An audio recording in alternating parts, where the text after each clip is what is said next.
So preparing for a long day at the clinic today, I made myself a cup of cocoa.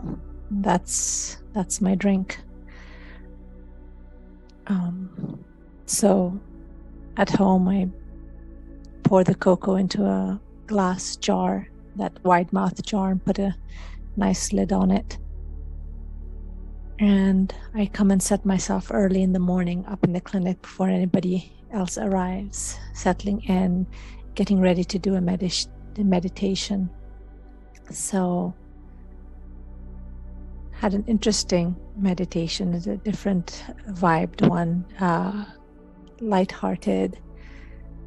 The concept of that God who's watching is bored and created these 8 billion channels, all the humans on the planet right now. And that, all these channels, all these humans are deeply entertaining, hilariously funny. And to look at ourselves like that, and not take ourselves too seriously.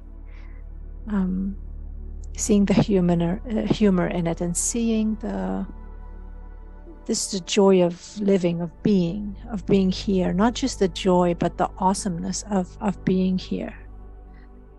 The meditation was also about remembering how awesome we are in terms of our limitless powers to create. So here we are, these limitless beings coming to have a human experience, and we insert ourselves in this game of pretending that we are limited, that we are divided, that we are separate, and that we are incapable and limited, and let the games begin. So to be able to watch your human from that vantage point of, I wonder what she's going to do today. She's so awesome. Let's see what comes out of her mouth. Let's see, how she responds to things. Let's see what's going to happen in this episode. She gets another day. So just interesting vibe to be in. So after that first meditation earlier this morning, before I go into a second meditation, I decide to, when I kind of cuddle up with my cocoa. That's my soothing thing. I had this nice big jar. It's going to last me as long as I can allow it to last me today before I'm done with work. So I have this jar sitting on a mug warmer. And, as I'm doing the meditation, every once in a while my eye comes on it and I see the cocoa settling. And so I get a spoon and, watch it all swirl back up, and this nice, rich, organic, raw cocoa. And all of a sudden, everything looks exactly as it is, but just the cup empties and cocoa goes everywhere.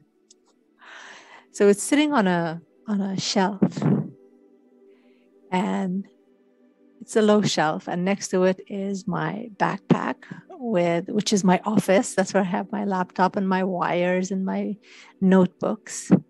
Next to it is also my change of clothes for when I have a session later today. My handbag, and of course on the shelves themselves there are baskets underneath holding all sorts of stuff for massage therapy, and just wires and all that stuff, and that stuff just spills everywhere. And it was interesting to see,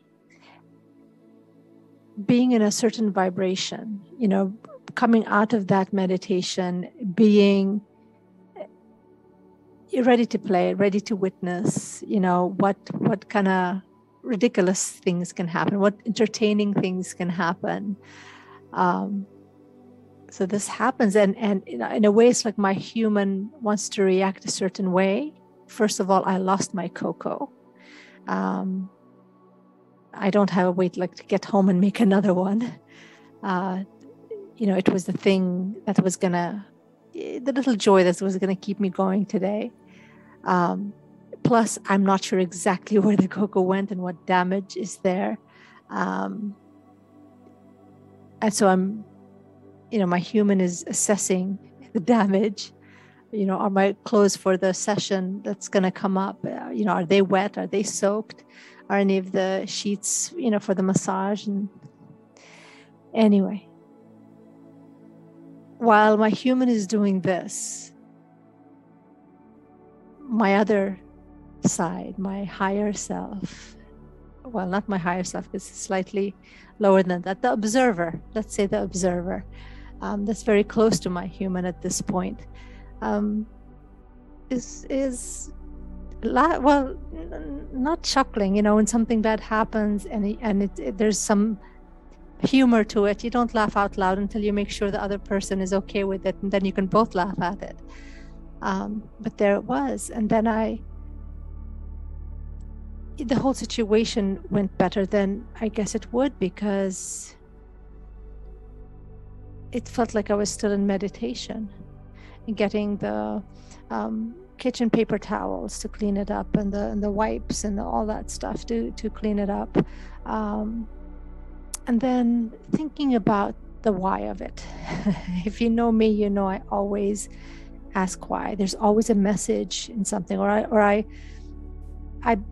believe it to be true, and it's always has been proving itself to be true. So I always keep checking it, that a stubbed toe, misplaced keys, everything has a reason. So why? Why did I lose my cocoa? And this way, I didn't forget it at home, for example.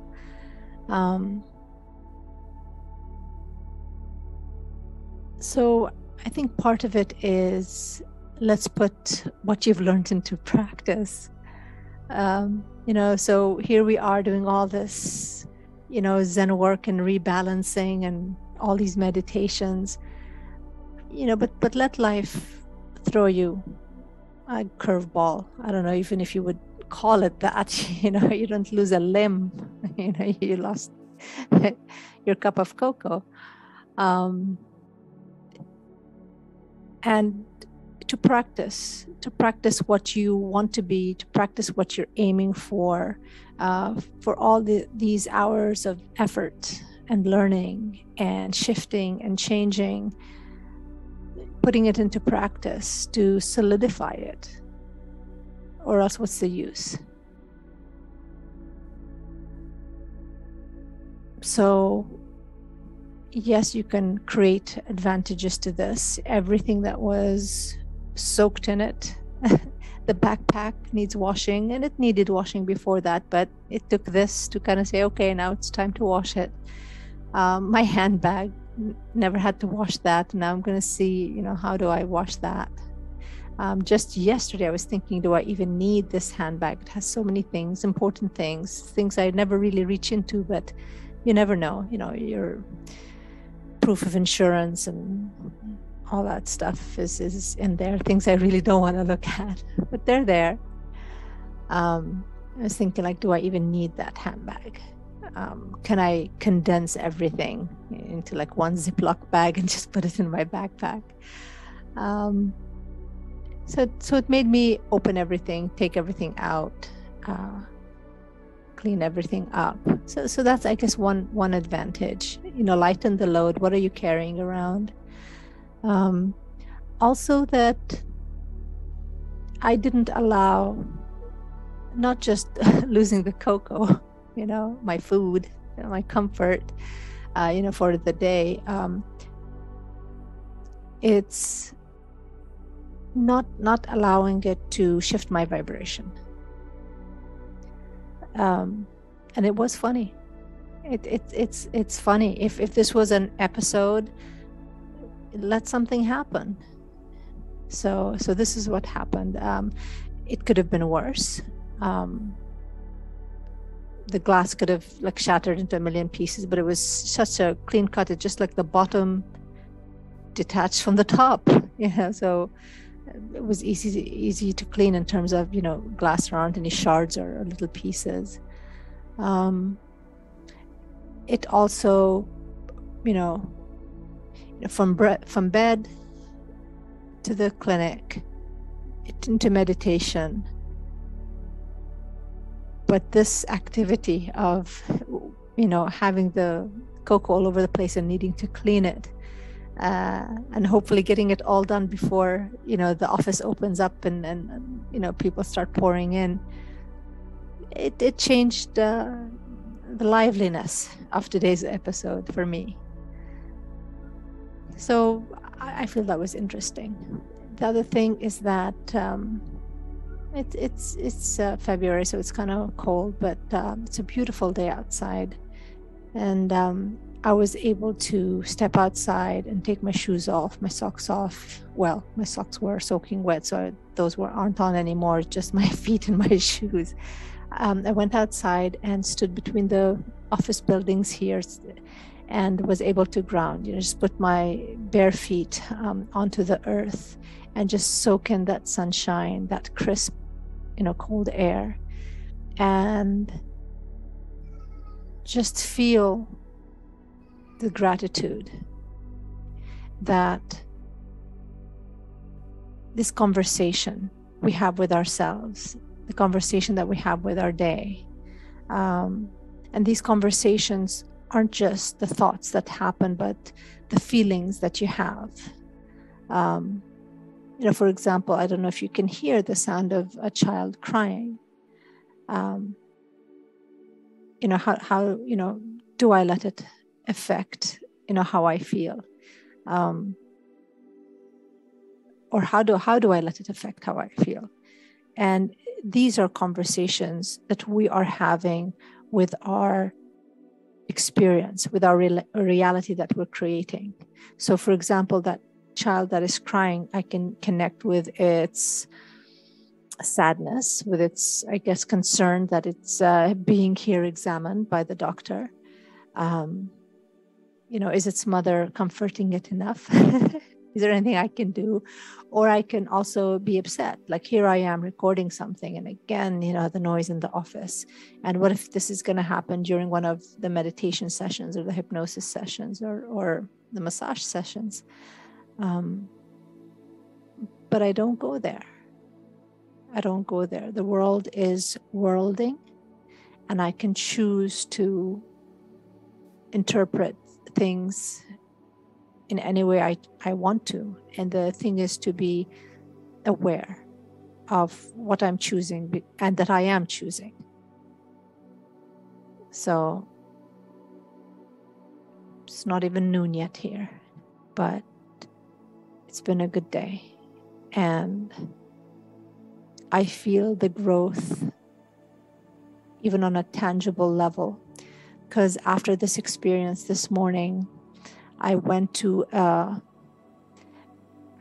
don't want to say an older meditation, but something I've been meditating to, and I felt like I have outgrown it. I've outgrown it. Like, I'm ready for the next step up, which is embodying more of, I want to say, your fullness, integrating who you know, or becoming to know who you are, but also integrating yourself into your human. We're not trying to escape our human or discipline our human or make our human do certain things, but can you enjoy your human as it is? So if your human is judgmental, it's not like, what a bad thing. It's observe it, okay, so I'm judgmental. I do that well. If things easily upset you, note that. Without I know this kind of seems counterintuitive to those who want to make life better and improve themselves and self-improvement and all that stuff. But I think it's important to know you're human and to accept you're human and love it unconditionally as they are, because some things are wired into it, written into it. You have chosen on a soul level to be certain in a certain way, have certain traits, and so enjoy the show. Enjoy who you are and how you react to things. And if you want to tweak something, tweak it out of love, not out of disdain or fear or like a challenge, that I need to be better, I need to get better, I need to improve. That idea, I know we hear it a lot and it sounds kind of cliche, but you are enough. You are exactly what you should be at this moment. And I think if we live ourselves fully, then we will, I want to say, progress better, move forward more consistently and more fully, because we've soaked in this moment as we are. So again, this is me reminding myself about all the things I'm learning.